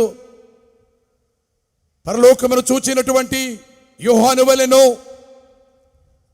ప్రభు సింహాసనమును చూచిన యెషయా వలెనో, దర్శనమును చూచిన మేఘారుడై వచ్చే ప్రభువును గూర్చి దర్శనాన్ని పొందిన దానియేలు వలెనో ఆ అనుభవంలోకి రావడానికి దైవ సన్నిధి ప్రధానమైనది. ఇక మరొక విషయాన్ని మనం చూడగలిగినట్లయితే బాప్తిస్మము, పరిశుద్ధాత్మ బాప్తిస్మము, దైవ సన్నిధి, ప్రత్యక్షత, ఐదవదిగా రెండవ రాకడ విషయము. మొదటి నుండి కూడా బైబిల్ మిషన్ వారంటే రెండవ రాకడను గూర్చి బోధిస్తారనేవారు. రెండవ రాకడనే అంశము ఇది ఆలయాల్లోనూ సభలలోనూ ఎక్కడ పడితే అక్కడే ప్రభు మరలా వస్తున్నారని బోర కదా ఇది, దేవుని ధ్వని కదా ఇది, చెవుల్లో గింగురమనేటట్లుగా మార్మరోగించాల్సినటువంటి వర్తమానము కదా ఇది. అయితే మనము రెండవ రాకడను గూర్చి బోధించుట, అది ఒకటి; సిద్ధపడుట, రెండు; ఎత్తబడుట, మూడు. ఈ మూడు కలిగి ఉండడానికి లోకమంతటికి చాటించవలసిన వార్త ఇదే. అందుకే వధువు సంఘము త్వరగా రానున్న యేసు ప్రభు వచ్చుచున్నాడు. ఇదిగో ఈ పాటలన్నీ ఎందుకు? వధువు సంఘాన్ని గూర్చి బహుశా నేను తెలుగు క్రైస్తవ కీర్తనలలో, ఆంధ్ర క్రైస్తవ కీర్తనలలో, మరి ఏ కీర్తనల పుస్తకంలోనైనా నా అవగాహన మేరకు ఇంత ఘనంగా మరి ఎవరు రాసినట్లుగా నేను చెప్పలేకపోతున్నాను. కానీ నేను చెప్పగలుగుతున్నాను, దైవజనుడు రాశారని. ఒక పల్లవే ఎన్నో ప్రసంగాలు చేయడానికి వీలున్నటువంటి పల్లవిగా, ఒక్కొక్క చరణమే ఎంతో వివరముతో కూడినటువంటి చరణముగా వధువు సంఘం వరుని కొరకు ఎదురు చూచుచున్నది. అధమ మొక్క పాపమైన అంటకుండా ఉన్నది, అంటనీయకుండా ఉన్నది, అంటనుచున్నది. ఆ రోజుల్లో ఏమనేవారు? ఇది రాకడ గుంపు అనేవారు, ఇది పెళ్లి కుమార్తె సంఘము అనేవారు, లేదా వధువు సంఘము అనేవారు. మీరు బోధించే బోధల్లో ఎవరు బోధించినా కానీ ఏది రెండవ రాకడ ఏది? వరుని గూర్చిన ప్రస్తావన ఏది? వధువును గూర్చిన వివరణ ఏది? వరుడంటున్నాం, వధువు అంటున్నాం. ఈ మాట విన్నప్పుడు లోకంలో వరుడున్నాడు, లోకములో వధువు ఉంది అని ఒకవేళ లోకులు అనుకుంటారేమో. కానీ ఎవరు? యేసుక్రీస్తు అనేటట్టి ఈ మహిమ వరుడు, బాగా ధరించుకున్నటువంటి ఈ సుందరుడైనటువంటి పెండ్లి కుమారుడు, ఈ పరలోక కళలు కలిగినటువంటి కుమారుడు, క్రీస్తు కళలు అద్దబడినటువంటి ఈ వధువు. మీకు చాలా దర్శనముల అనుభవములు ఉన్నవి. నా కొద్దిపాటి అనుభవంలో నేను చెబుతున్నాను. ఒక రోజున ఏకాంతముగా ధ్యానములో ఉన్నాను. చాలాసేపు ధ్యానములో ఉన్న తరువాత ఒక పెండ్లి కుమార్తె కనబడినది. దర్శనములో ఎంతో సౌందర్యము కలిగినటువంటి పెండ్లి కుమార్తెగా కనబడినది. నేను చూచినప్పుడు నేను అనుకుంటున్నాను, ఈ పెండ్లి కుమార్తె ఎలా కనబడుతుందంటే,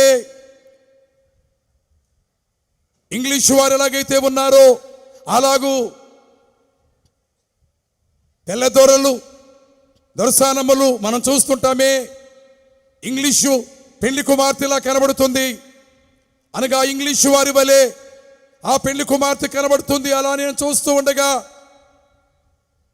ఉండగా ఆ ముఖమే, ఆ పెళ్లి కుమార్తె ముఖమే యేసు ప్రభు ముఖం వలె కనబడుతుంది. నా ధ్యానములో, నా ధ్యాన దృష్టిలో నేను చూచిందే ఈ దైవ సన్నిధిలో నేను నిలిచి చెబుతున్నాను. ప్రియులారా, అనుభవం లేనిది, అనుభవించినది నేను మాట్లాడటలేదు. అలాగూ చూచినప్పుడు నాకు ఆనందమైంది. జ్ఞాపకానికి వచ్చింది షారోను మైదానం అనే కీర్తనలో ప్రభు యేసు రూపే సంఘ వధువు ధరించిన ఆమె విభవమేమంచు నేను వివరింపగలను. ప్రభు రూపం ఎలాగుందో సంఘము యొక్క రూపము కూడా అలాగే ఉన్నది. ఆ రూపములోనికి మన యొక్క ఆంధ్రుల సాంప్రదాయము, పెళ్లి కూతురును తయారు చేసేటప్పుడు నలుగు పెడతారు. ఈ ఆధునిక కాలంలో పెళ్లి కూతుళ్ళు వాటిని కోరుతున్నారో కోరడం లేదో నాకైతే ఆ విషయంపై ఏమాత్రం ఆలోచన లేదు. కానీ పూర్వం మాత్రం పెళ్లి కుమారుణ్ణి కూడా నలుగు పెట్టి పెళ్లి కొడుకుని చేసేవారు. పెళ్లి కూతురిని, మన కూతుళ్లను నలుగు పెట్టి పెళ్లి కూతుళ్ళుగా తయారు చేసేవారు. నలుగు ఉన్నప్పుడే కళ వచ్చుచున్నది, దేహ ఛాయ మెరుగుచున్నది. ప్రభు సన్నిధిలో మనం నలుగొట్టబడ్డప్పుడే, మన శరీరం నలుగొట్టుకున్నప్పుడే, రాకూడని తలంపులను నెట్టివేయడానికై మనసును నలుగొట్టుకున్నప్పుడే కడకు ప్రభు యొక్క మహిమ ఛాయలు వస్తాయి. కనుకనే ప్రభు యేసు రూపే సంఘ వధువు ధరించిన ఆమె అంటే వరుడు ఎలాగున్నాడో వధువు అలాగే ఉంది. ఆదాము అవ్వలు పురుషుడు స్త్రీ, కానీ రూపం మాత్రం ప్రభు రూపం ఆదాము రూపం అవ్వగారిలో ఎలాగైతే ఉందో, ఇది పెండ్లి కుమార్తె రాకడ విషయము. ఈ బోధలతో నిండి ఉండడానికి నీవెంత ప్రార్థన చేసినా ప్రార్థన ముగింపు ఏ మాటలతో? బైబిల్ మిషన్ సంఘాల్లో ఉన్నవారు త్వరగా రానయ్యున్న యేసు ప్రభు నామములో నిన్ను వేడుకొనుచున్నాము తండ్రి అని ప్రార్థన చేయగా ఆమేననగా మర్నాథ అనేవారు. ఈ పునాదులు ఎంత బలమైనవో! 88 సంవత్సరములు ఈ కట్టడము నిలిచి, దీని సరిహద్దులు విశాలపరచబడి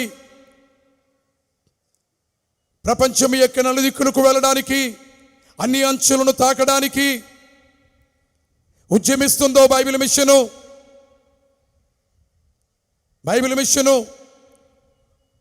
ఒక రోజున ఒక ఆయన అన్నారు, సింగపూర్ దేశంలో బైబిల్ మిషన్ సంఘ యానివర్సరీ జరిగినప్పుడు ఆయన ఒక సంస్థకు నాయకుడు గ్రీటింగ్స్ చెప్పమని ఆయన్ను అడిగితే ఆయన అన్నాడు, Bible mission is not only a mission, it is a movement. అది మిషన్ మాత్రమే కాదు, అది ఒక ఉద్యమము అన్నాడు. అందుకే నా ఉద్యమము ఊళ్ళ నుండి తరలి వచ్చేవారు, ఎద్దుల బళ్ళు కట్టించుకొని వచ్చేవారు, ఒంటెద్దు బండి 2 ఎద్దుల బండ్లు గుర్రపు బండ్ల మీద ప్రయాణం చేసి ఖాళీ ప్రదేశాల్లో దేవదాసు అయ్య గారు బోధ చేస్తుంటే వినడానికి ప్రభు కనబడతారట, వారితో ప్రభు మాట్లాడతారట, ఎప్పుడు దేవుని సన్నిధిలోనే గడుపుతారట అని తరలి వచ్చేవారు. ఈ విషయాన్ని అమెరికా దేశం వెళ్ళినప్పుడు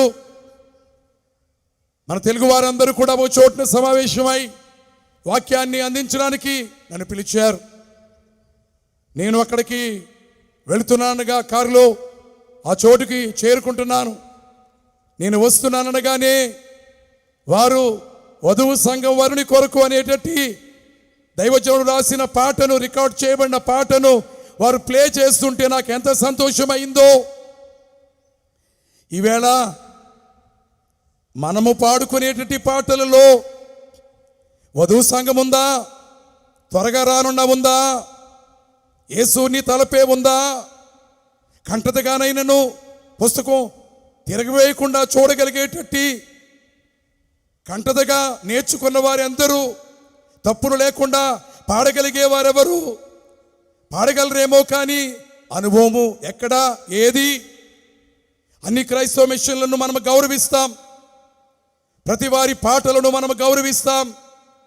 కానీ చాలామంది బైబిల్ మిషన్లో ఉన్న వారికే బైబిల్ మిషన్ పాటలు మర్చిపోయిన పాటలుగాను, లేదా కొత్త పాటలు పాడుకుంటు ద్వారా పాత పాటలుగా ఉన్నాయని చాలామందికి ఈ పాటలు రావడం లేదు, పాడడం లేదు. ఒక పాట, ఒక చరణం వ్రాయడం అంటే సులువా? కవిత్వం అంటే తేలిక? అనుభవం అంటే ఊరకనే వచ్చేదా?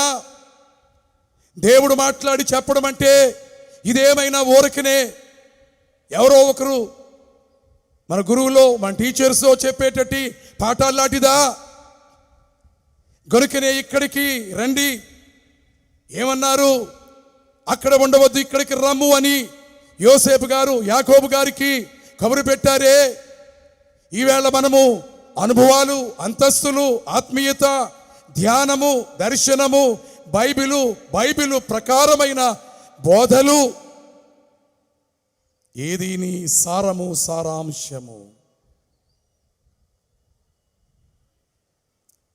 ప్రభునందు ప్రియులారా, ఇట్టి మాటలతో ప్రారంభమైనది కనుకనే ఈ రోజున బైబిల్ మిషను వాక్య స్వస్థత అనేటటువంటి మాటను రెవరెండ్ జీవరత్నం గారు చెప్పడం విన్నారు.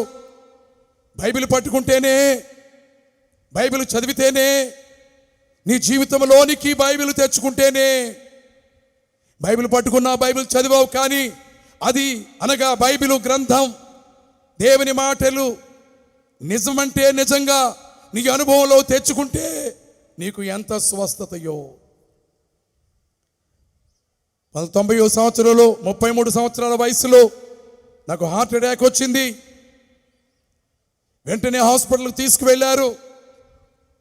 డాక్టర్ ప్రొద్దున్నే ఫోన్ చేసినటువంటి శ్రేయోభిలాషులతో అన్నారు, సజీవరావు గారు ఎలాగున్నారంటే ఆయన రాత్రే చనిపోవలసింది, అంత సివియర్గా వచ్చింది, ఇక నేను వైద్యం చేయలేను, హైదరాబాద్ తీసుకువెళ్ళమన్నారు. హైదరాబాద్ వెళ్తే నిజాం ఇన్స్టిట్యూట్ ఆఫ్ మెడికల్ సైన్సెస్లో చేర్చారు. డాక్టర్లు అన్నారు గుండె ఆపరేషన్ చేయాలన్నారు. అందుకు సిద్ధం చేసి థియేటర్లో తీసుకువెళ్లే ముందు డాక్టర్లు ఆపరేషన్ అంటే నేను దేవుని అడుగుతున్నాను, నా గుండెపై కత్తి వద్దు ప్రభువా, రెండవది ఎవరి రక్తము నాకు వద్దు ప్రభువా. గుండె ఆపరేషన్ చేయగానే రక్తం అవసరం, ఇచ్చేవారు అవసరం, కానీ నాకైతే వద్దు, ఆపరేషన్ వద్దు, రక్తం వద్దు. మౌనముగా ప్రభుతో నేను మాట్లాడుకున్నాను. నేనన్నాను, ప్రభువా నా తండ్రి నా యందు మహిమపరచబడు కొరకు మీకు ఏది ఇష్టమో అడగండి, దానిని మీకు ఇస్తానని యోహాను సువార్తలో 14వ అధ్యాయంలో వాగ్దానం చేశావు కదా. నేను నీ దాసుణ్ణి, నీవు నా యజమానివి. 11వ ఏడాది నుండే బైబిల్ పట్టుకొని నిన్ను గురించి చెబుతున్నాను. బాల్యము నుండే బయలుదేరాను బోధనకై. మరి ఇప్పుడు 33 సంవత్సరముల వయసు వచ్చింది గనుక నాకు మరలా అంటున్నాను, ఎవరి రక్తం వద్దు, గుండెపై కత్తి పడొద్దు అని ప్రార్థన చేసుకున్నాను.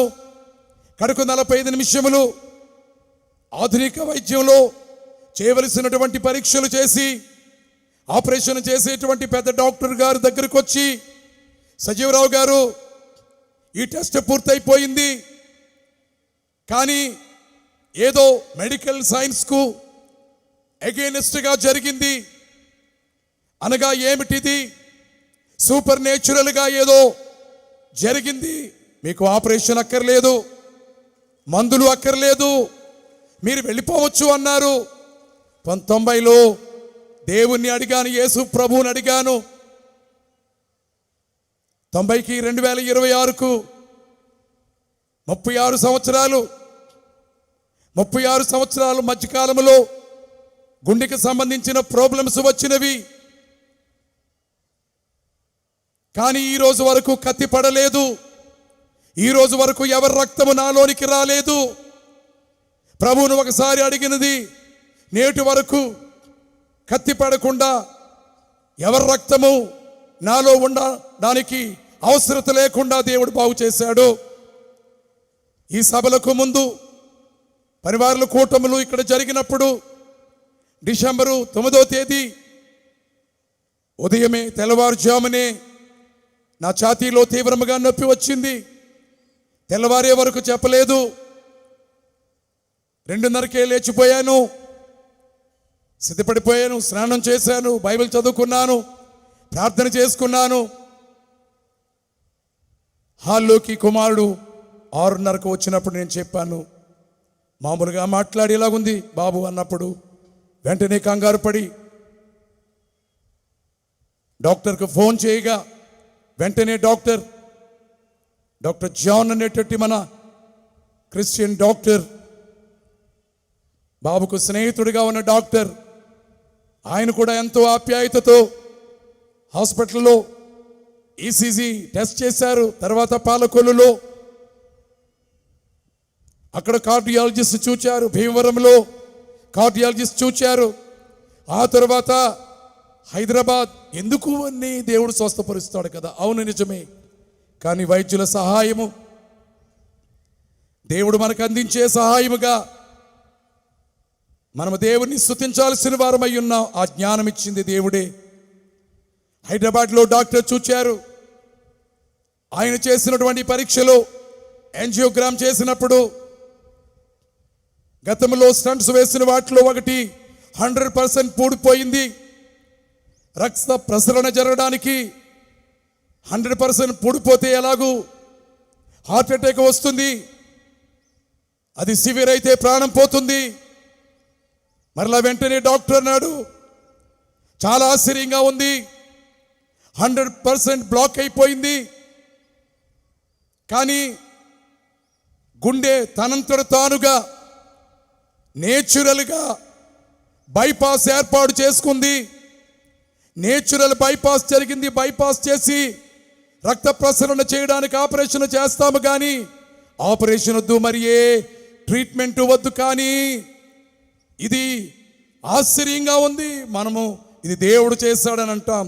దేవుడు చేసినది వైద్యుడు చేయనక్కర్లేకుండా నా గుండెలో నుండి క్రొత్త వెసల్ను దేవుడు కలుగు చేసి దాని గుండా రక్త ప్రసరణ వేగముగా క్రొత్త వెసల్ ద్వారా జరుగుతూ ఉన్న ఒక క్రొత్త వెసల్ దేవుడివగా అందులో ప్రసరించుచున్న రక్తముతో దేవుని సేవకుడిగా ముందు నిలిచాను. అందుకనే స్వస్థతశాలలు అయ్యగారు ఎక్కడైనా ప్రతిపాడులో స్వస్థత ప్రార్థనలు, కాకానీలో స్వస్థత ప్రార్థనలు, తర్వాత తండ్రి గారు కార్డినల్ రెవరెండ్ డాక్టర్ జానయ్య గారు ముదూరుపాడులో స్వస్థ ప్రార్థనలు ప్రారంభించారు.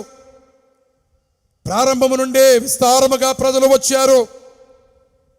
తండ్రి గారు జానయ్య గారు స్వస్థత ప్రార్థనలు ప్రారంభించిన తర్వాత ఒక చోటనో 2 చోట్లనో స్వస్థతశాలలు ఉండేవి. కానీ ఇక తెలుగు రాష్ట్రాల్లో, ఇతర రాష్ట్రాల్లో ఎక్కడికి వెళ్ళినా స్వస్తిశాల, వ్యాధులకు స్వస్తి, గుడ్ బై, స్వస్తి ఆరోగ్యము, స్వస్తి శుభము, ఈ అర్థాలు ఇచ్చేటువంటి స్వస్థతశాలలు, ఆ స్వస్థతశాలలు వృద్ధిలోనికి వచ్చి ఈవేళ ఎక్కడ చూచినా విస్తారమైన జనము. అయితే ఆ దినాల్లో దైవజనుడు రేకు బోర్లిచ్చి ఊరూరా వెళ్ళి రండి, యేసు ప్రభు బోధ చెబుతారు. సువార్తికులు యేసునామమున రోగుల కొరకు, మతిస్థిమితం లేని వారి కొరకు, ఆయా అవస్థల్లో ఉన్న వారి కొరకు ప్రార్థనలు చేయబడును అని అయ్యగారే యవనస్తులను పంపించి బోర్లతో ప్రచారము చేయించేవారు. పత్రికలు వేయించి మనము స్వస్థతశాలకు కొన్ని పత్రికలు అచ్చు వేయించి, సర్వరోగ వైద్యుడు అనే పత్రిక, చిన్న పత్రికే కానీ చాలా చక్కని ఆయన యొక్క తెలుగు భాష. అందులో ప్రభు ఎలాంటి వైద్యం, ఎలాంటి ఆరోగ్యాన్ని ఇస్తాడో వాక్కుతోనే, అనగా వాక్యముతోనే, బోధతోనే ఎలాగో బాగు చేస్తాడో రాశారు, పాటలు రాశారు. అయితే ఏమిటి ప్రధానమైన పని? స్వస్తిశాలలో రక్షణ మహాసంకల్పం, ఆదికాండం నుండి ప్రకటన గ్రంథం వరకు ప్లాన్ ఆఫ్ సాల్వేషన్. కనుక నేను ఈ 2026లో మీకు ఇచ్చేటటువంటి హోంవర్క్ ఏంటంటే, రక్షణ మహాసంకల్పం అనేది ప్రధానమైన బోధ స్వస్థతశాలలో జరిగింపచేశారు దైవజనుడు. ఇప్పుడు రక్షణ మహాసంకల్పం అంటే అవగాహన కావాలి. అవగాహన లేని వారుగా ఉండవద్దు. సంవత్సరం చెప్పాలన్నా చెప్పగలగాలి, నెల చెప్పాలన్నా చెప్పగలగాలి, వారం చెప్పాలన్నా చెప్పగలగాలి, గంట చెప్పాలన్నా చెప్పగలగాలి, కడకు 5 నిమిషాల్లో చెప్పమన్నా చెప్పగలగాలి అబ్బాయి అని దైవజనుడు ఆ దినాల్లో ఉన్న వారికి తెలియజేసినారు. ప్రభుదాసుడునుగా నేను మీకు చెప్పేది, ఎప్పటి నుంచో నేను ప్రారంభం చేస్తాననుకోవడం కంటే రేపంటే రేపు, ఎల్లుండంటే ఎల్లుండి స్వస్థత ప్రార్థనలు మీ సంఘాల్లో ఎప్పుడు చేస్తారో నేర్చుకోండి, చదవండి, పొరబడకండి, అర్థాలు మార్చకండి, నిజార్థాన్ని బయటికి తీసుకొని రండి. ఉన్నది ఉన్నట్టుగా, బైబిల్లో ఉన్నది ఉన్నట్టుగా,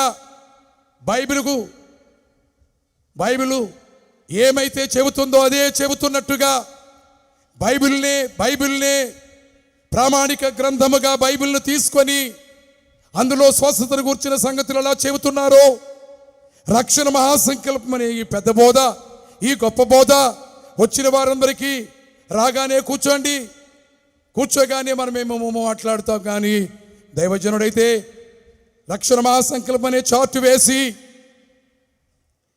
వారు దొరలైనా, అమెరికన్స్ అయినా, యూరోపియన్స్ అయినా, ఇండియన్స్ అయినా ఈ చార్ట్ వివరించేవారు. రాగల దినములలో దేవుని చిత్తమైతే వీటన్నిటినీ మీకు వివరించి, మీకు చార్టులు ఇచ్చి, పుస్తకాల్లో ఉంది కానీ చార్టు ఇంకా బావుగా కనబెట్టేటట్టుగా, మీరు చూపించగలిగేటట్టుగా మీకు సిద్ధము చేస్తాం. చెప్పవలసినవి, నేర్పవలసినవి చెప్పి నేర్పించి సిద్ధము చేయాలనేటువంటి ఆశ ఉంది. మీరు ప్రార్థన చేయండి. ఒకవైపు స్వస్థతలు, అబ్రహామును పిలిచి చూడు ఆకాశాన్ని అన్నాడు, నక్షత్రాలు చూడు, ఇసుక రేణువులు, నీ సంతానం ఇలాగా అవుద్దని చెప్పాడే. ఒక రోజున ప్రభు నాతో అన్నారు అని దైవజనుడు దేవదోసయ్య గారని, స్వస్థతలు జరుగుతున్నవి. రాబోయే దినములలో బైబిల్ మిషన్ సంఘాల్లో ప్రభు అయిన యేసుక్రీస్తు నామమున వాక్య స్వస్థత, వాక్యము ద్వారా మనసుకు, శరీరమునకు స్వస్థత అనేది చెబుతున్నామే. సాక్ష్యాలు ఉన్నవే, కోకొల్లలుగా ఉన్నవే. ఈ సాక్ష్యాలు భూలోకమందంతటా బైబిల్ మిషన్లో దేవుడు చేసే కార్యములు, స్వస్థత కార్యములు చాటి చెప్పే ఒక కాలం వస్తుందని చెప్పి, అప్పుడే ఏ జబ్బునైనను యేసునామము చెప్పి ఎగురుగొట్టదమని తెలుసున్న భోజనులు చావంగా పోయి జీవము దారపోసి బ్రతికించదవు, పోని బ్రతికించదవు, పునరుద్ధానం ఇది ఏ తెలుసునా. ఇక సువార్త ప్రకటన కొన్ని దినములు చెప్పగలము. ఏ అంశమును తీసుకున్నా బైబిల్ని పట్టుకునే విన్న వాటిలో నుండి, కన్న వాటిలో నుండి, అనుభవించిన వాటిలో నుండి చెప్పగలము. అయితే సువార్త ప్రకటన ఏ దేశానికైనా వెళ్ళడానికి భాష రాదని, ధనము లేదని, బలము లేదని, శిష్యులు అమ్మలేదే, అందుకనే గాలి వ్యాపించినట్టు వ్యాపిస్తుందని దేవుడు అన్నాడే. గాలి వ్యాపిస్తుంది కదా, బైబిలు వ్యాపించింది కదా. బైబిలు పని, అదే బైబిల్ మిషన్గా దేవుడు మనకు అందించినటువంటి పని వ్యాపించడానికి సర్వలోకమునకు వెళ్ళండి, సర్వసృష్టికి సువార్త చెప్పండి అని. ఇదే గాడ్స్ మిషన్, ఇదే దేవుని యొక్క పని మనకిచ్చినది, ఇదే గాడ్స్ ప్లాన్, ఇదే దేవుని యొక్క ప్రణాళిక, ఆయన ప్రోగ్రామ్. ఈ ప్రకారముగా ఎవరికి వారే శరీరం వైపు చూచుకోవద్దు, వయసు వైపు చూచుకోవద్దు, పేదరికమని ఇబ్బంది పడి దిగులు పడవద్దు.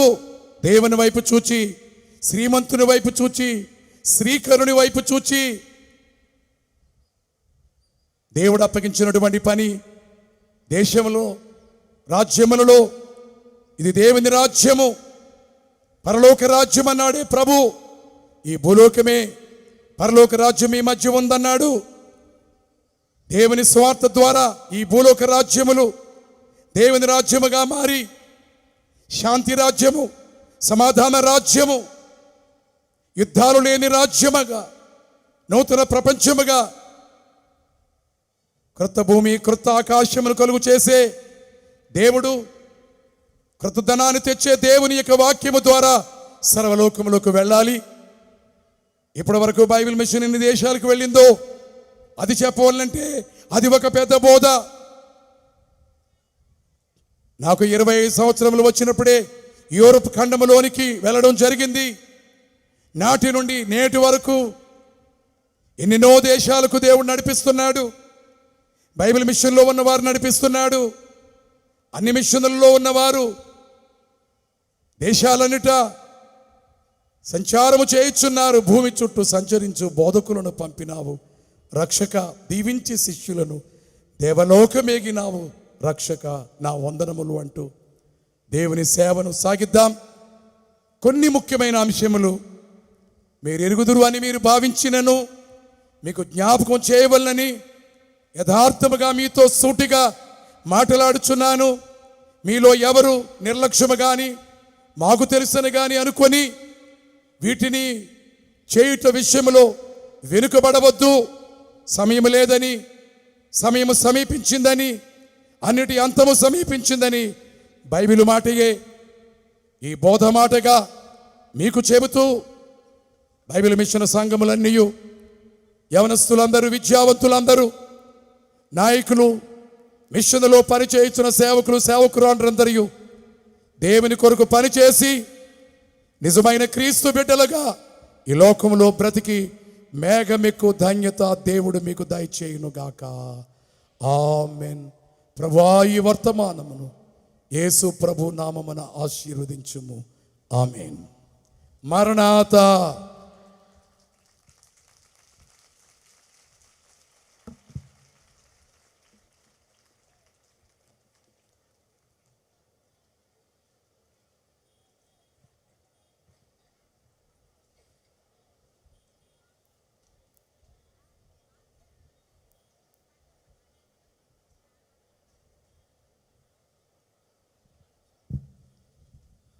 దేవునికి మహిమ కలుగునుగాక. మరింతవరకు మన తండ్రి గారు ప్రెసిడెంట్ అయ్య గారు వారి పరిశుద్ధ ఆత్మతో నింపబడి అనేకమైన అంశాలు దేవుడు వారి ద్వారా మనకు అందించారు. దేవునికే మహిమ కలుగునుగాక. సంతోషము కలిగిన వారు గట్టిగా చప్పట్లు కొడదాము. ప్రతి సంవత్సరం విలువైన వర్తమానములు మనకు అందించి మన హృదయాల్లోని మన ఆత్మలను బలపరచడానికి దేవుడు అయ్యగారిని ఎంతో